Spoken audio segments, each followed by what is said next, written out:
Creating a nice Instagram page for your dropshipping store is basically crucial, and not a lot of people talk about this, but just to put things into perspective here, when I was first getting into dropshipping, I didn't care about the Instagram company page, and these were my conversion rates. It was around 1%.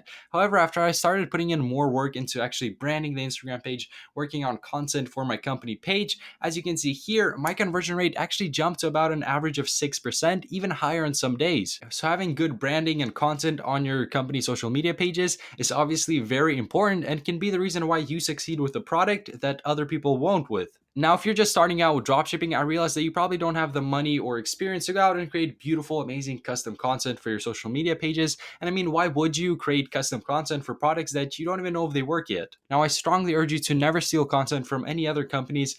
That's really not the move here. You don't want to get into any legal trouble with this. Instead, you got to get creative here and fill up your feed with stuff like stock photos, aesthetic Tumblr type stuff, memes. You can do product images from AliExpress suppliers, that kind of stuff. Now, starting with a new page, you're going to want to make sure you get at least 9 posts going, because when you get 9 posts, you actually fill up your whole grid. So when people land on your company page, you don't have any blank spots for your post. It's actually nice if you would have more than 9, but 9 is the absolute bare minimum. That way, when customers go on your page, they don't lose trust when they see that you don't have your feed filled up. Now, I'm going to go ahead and create an actual company page for that Pimple Patches website we made earlier. However, another thing you want to consider is that if a customer goes on your social media page and has 0 followers, that's not a very good look. Some people recommend you go ahead and buy followers. Just search up buy followers on Google and go to one of these websites, get 10K followers, and make your page look a little more legit that way. However, I'm not blindly going to recommend it here because I'm not exactly sure if that's even legal to do on a company page. However, that's something that people actually do in order to build some credibility and increase their conversion rates.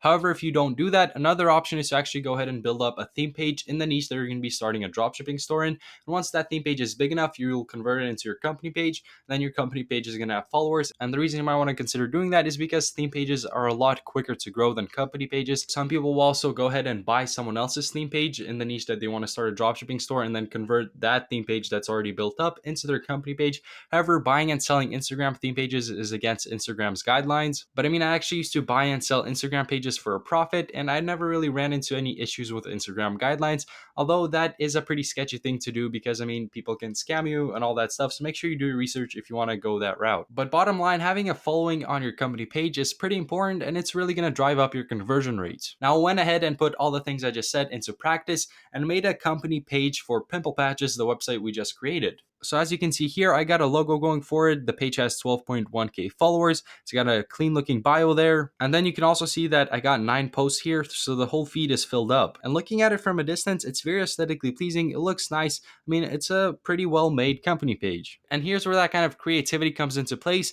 You might be wondering, well, what does ice cream have to do with a skincare product? However, if you go on this picture and read the caption, it says, "You enjoy your sugar, our patches clean up the sugar zits." So I found a royalty-free picture of ice cream online, added a nice caption to it, and boom, that's a solid piece of content for a company page that's going to make it look a lot more legit and kind of get some branding going. Now, if we go back, I have more examples. I mean, this leaf thing here, you might be thinking, well, this photo looks aesthetically pleasing, but what does it have to do with pimple patches? But if you scroll down and read the caption, it says, there are tons of different things that can cause acne. One of those things can be the buildup of bacteria and toxic. Eating leafy greens that are filled up with chlorophyll can help cleanse the buildup of your digestive tract. So there you go, boom, an aesthetically pleasing piece of content that relates to our brand. And then I also got some product images going from AliExpress suppliers.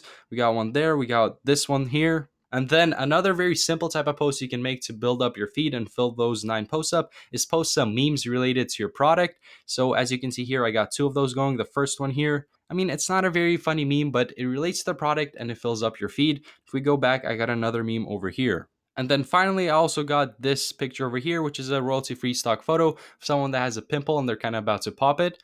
And I captioned it, "Patch it, don't pop it." So, I mean, again, looking at it from a distance, this looks like a pretty clean company feed going.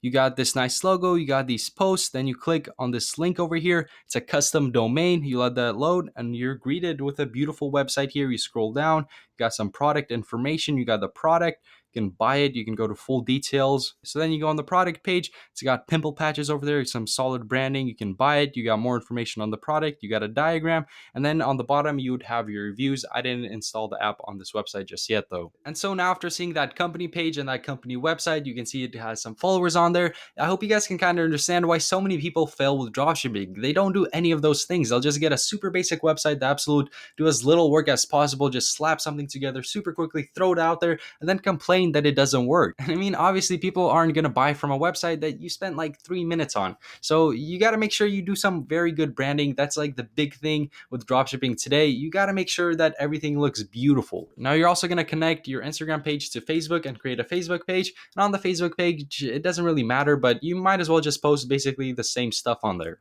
And I'm actually going to repeat this once again for the people in the back who couldn't hear me.